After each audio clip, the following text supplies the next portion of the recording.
Hi everybody, it's your old pal Chuck, and I'm back with another review. And today, we're taking a look at from the Transformers War for Cybertron Siege line. These are the Wave 2 Battlemasters and Micromasters. We're starting off with the Battlemaster Aimless, who is a modern update to the classic Target Master Aimless. Aimless comes as you see, the figure with a couple blast effects and the barrel for the gun. Like all the Target Master based Battle Masters, this part comes separate and it can be removed and used as a handheld weapon by being pegged into the holes on the side here. These little posts, by the way, also allow you, if you get a little creative, to combine the Target Masters together. Nice looking figure. Transformation is basically the same for all the blaster based Battle Masters. They really use just the same buck. Just want to go ahead and flip this panel around. It does peg into the back here. Next, what you want to do is peg the legs together and then fold them backwards up and over. And then the heels will peg into the front of the barrels here, just like that. Nice and secure. And then the arms have little tabs on the inside that will peg into the slots on the side of the legs. Now, there is some debate as whether these are better or worse than the Takara Legend Target Masters. And I have to be very honest with you. I find these to be a lot better. Yes, they are not as articulated, but they're made from regular solid plastic, not clear plastic, and they come together and peg together a lot better. Like, this is all secure. If you remember on the Takara Legends figures, which we looked at some time ago, the arms really didn't peg in, and the legs didn't really peg in securely. Also, with clear plastic, especially when used in weight-bearing areas, it does have a tendency to break over time. It's not a question of if, but when. Ask people who have a lot of the Energon Primacons or the basic figures that used a lot of the clear plastic, the Energon weapons, those little plastic discs and stuff, they broke down. Personally, I have a lot of the from Transformers Prime, the Commander class figures. The joints and hips, I noticed, have started to, or when I was actually putting them away, had started to chip around the shoulder areas and the hip areas. Like all the other Battlemaster figures, you can just peg these blast effects in, and I gotta say, they look really nice. Nice little red blast effect. Of course, you can use these on other weapons and, just go to town, but all in all, it's a nice looking figure. I haven't decided yet, do I prefer the blaster-based Battlemasters or the melee-based Battlemasters? But overall, I really like the Battlemaster line, and I like, as I said before in other Siege reviews, this combat play system really does deliver on what it says. A cross-play pattern that works across all the size classes with all the figures. So, we'll pause here, and we'll take a look at the Micromasters, Ravage, and Laserbeak. Okay, and here we are. We're taking a look at Ravage and Laserbeak. They are released as part of the Micromaster line, but let's be honest, we know them as Soundwave's microcassettes. Now, unfortunately, I don't have Soundwave yet, so we won't be able to look at the feature where they can fit into his chest, but I'll be very honest with you. If you have a Soundwave figure, be it the G1 Masterpiece, the original War for Cybertron line, Fall of Cybertron line, whatever, it's the same. They go in, they sit there, that's about it. They just don't launch out. They do have pegs here that allow them to be weapon compatible. In this mode, they are shields, because you can't call them microcassettes because nobody knows what cassettes are anymore. And, if they had some of those pegs to put blast effects on, that if you can use the impact effects that came with like Lionizer, or we'll take a look at them in a few minutes, Taraxodon. That would be cool, because then you can actually get like a look that they work as a shield. But unfortunately, they don't have that really in tape mode. But so we'll start with Laserbeak for the transformation. Fold down the peg, fold down his legs here. And by the way, with Laserbeak, you can use that peg to peg him into the arms like he's flying. I've also heard that on Soundwave, there are grooves in his arms for the legs to fit in, but they don't work well. Come around the top. There's a little notch there to grab the front of his head to flip it out just like that. Bring the wings out and then flip up this rear section. It's on a double hinge. And there you have Laserbeak. My big issue with Laserbeak is, if you remember the original G1 cartoon, and which a lot of these looks are supposed to be based on, from that early Cybertronian scenes, Laserbeak did not look like a bird. He was a little unmanned drone. Actually bared a strong resemblance with the curved wings, like one of the Lion keys from Voltron. Here, it's basically a Cybertronian bird. You do have the right look to the head, but everything else looks more like the original humanoid-based bird. And you do have the Porsche back here for his thrusters that also you can attach Battlemaster blast effects to. Now coming over to Ravage, who unfortunately I think is a little bit worse for wear. Flip up the handle again. Flip these legs down. They do peg into the side there.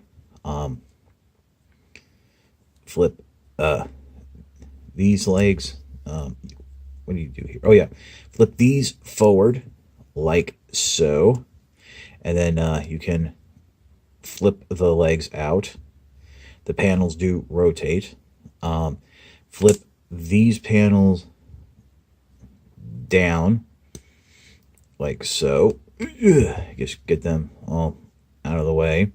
And then where you had the hand peg done, trying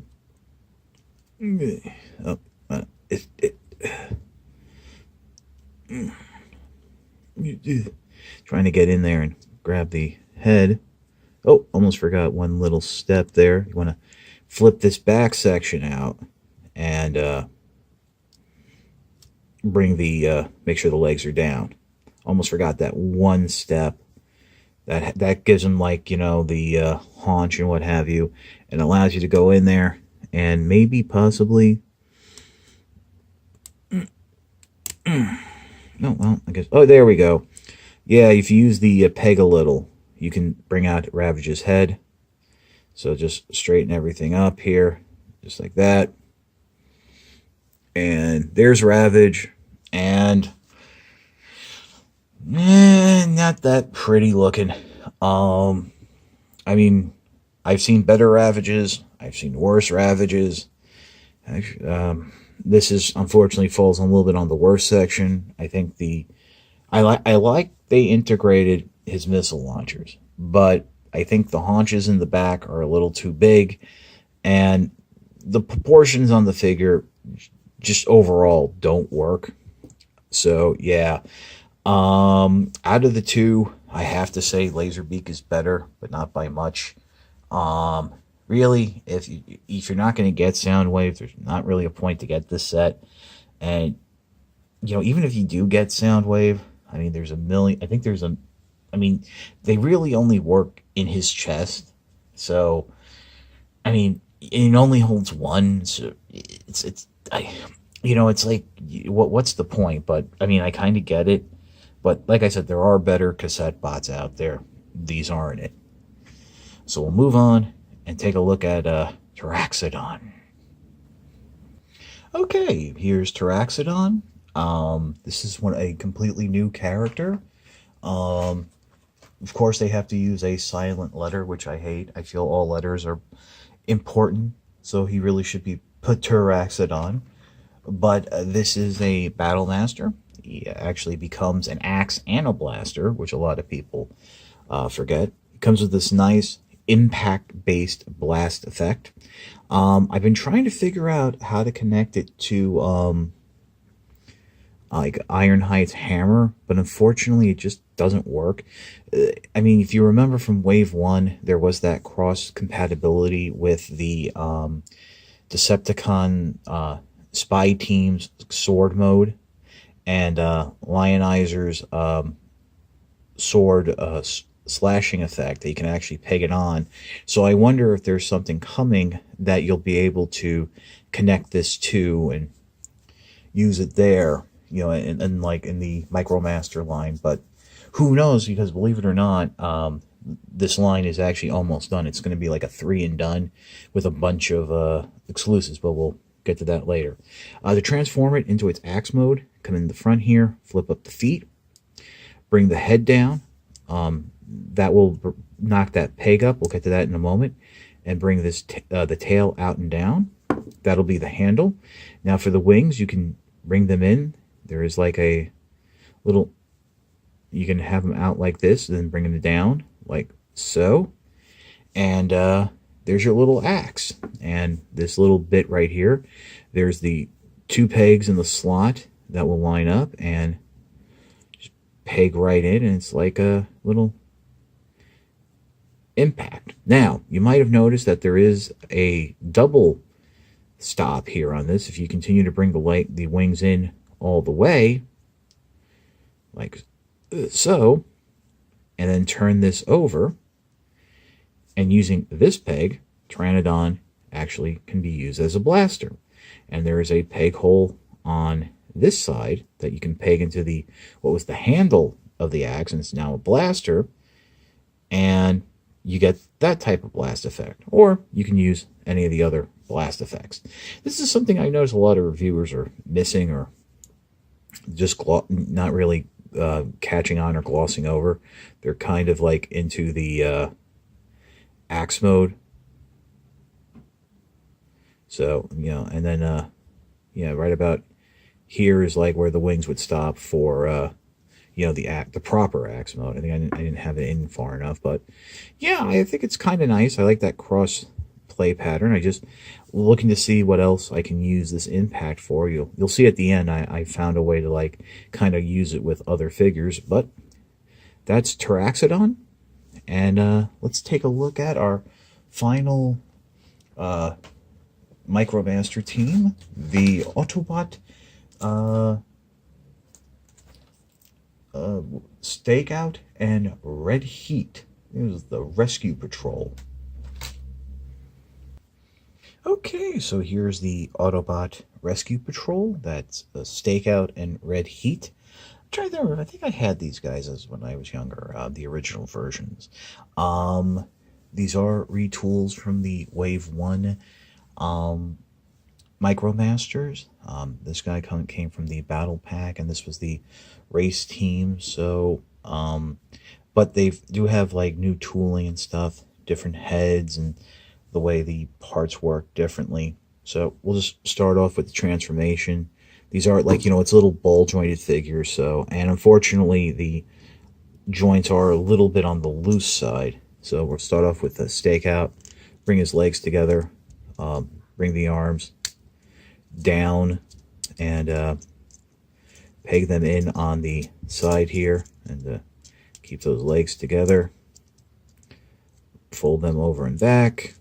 That'll come down, and then you just fold this over. Remember, this has a double hinge that will actually come into play a little bit later, and make sure the arms are straight, everything's together.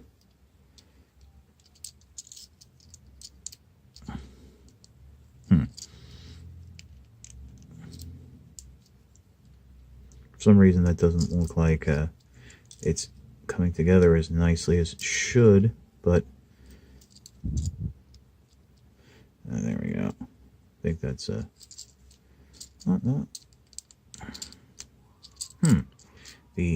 leg and the legs came off. Unfortunately, yeah, these ball joints are like really loose and they don't hold together well. That's a little disappointing with this set, but it is what it is, you know. There we go. That's about it. So you got a little Cybertronian police car. Red heat. Bring the arms down. Bring them up like that. They will. There's little tabs, little pegins at the side. For some reason on these, it's the getting the limbs to peg together is a little trickier. Bring the legs together. Fold those white panels out. Rotate the backpack section out of the way. Will make it a lot easier to get. Fold everything up. Those will slide in just like so. Rotate this back around. Just get your thumb in there. Flip out the ladder and hose section.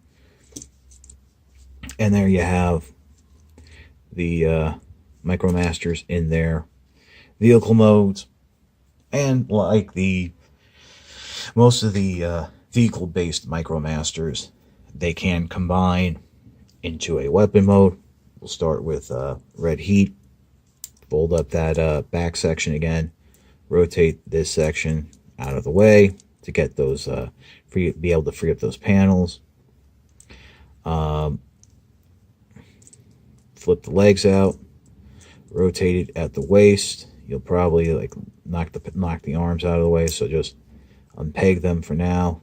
Get that out of the way. Bring that back down.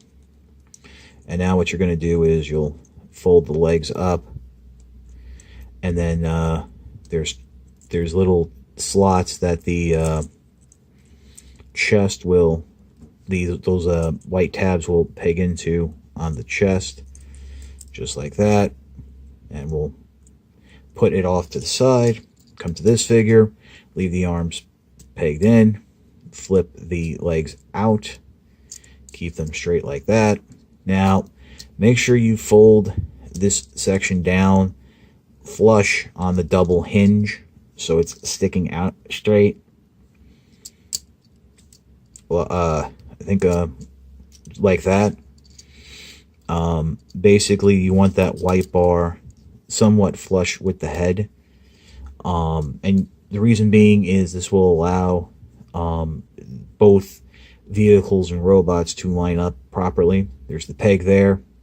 There's this hole there. Bring it together. And then really what you should do first before you bring them together is bring the arms up on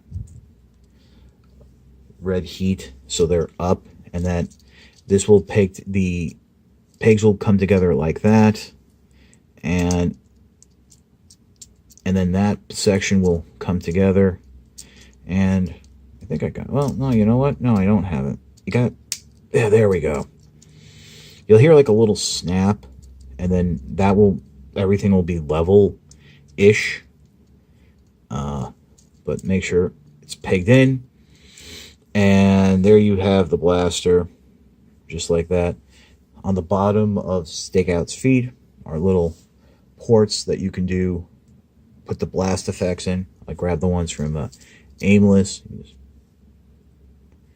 see if you can get them in there. Uh-oh. Oh my, this is terrible. They do not fit.